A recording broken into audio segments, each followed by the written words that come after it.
Ayong hapon sa tanan, Luzon, Visayas, Mindanao o sa buong mundo na nanonood sa video kong ito. I hope you enjoy guys.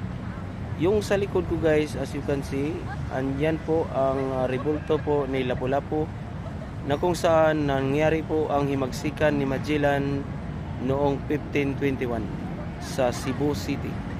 So guys, hindi po tayo pwedeng lumapit doon mismo sa rebulto kasi po ay naka-restricted area po doon at saka hindi po tayo pwedeng mag-video.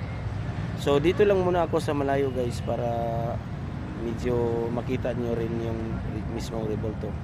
So nakikita nyo guys, yon siya, si Lapu-Lapu.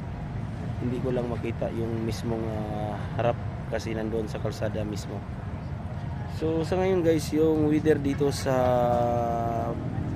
Luneta Park ay mainit at saka wala namang ulan.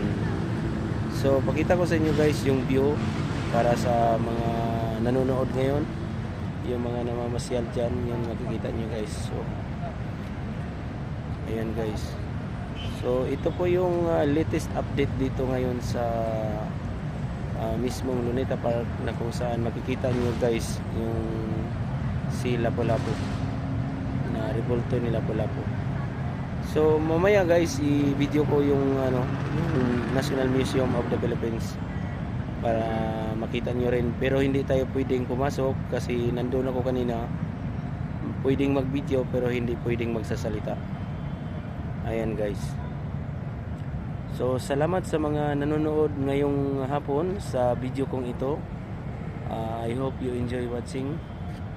Keep in touch po. God bless all and ingat po tayo palagi. Salamat and magandang hapon po.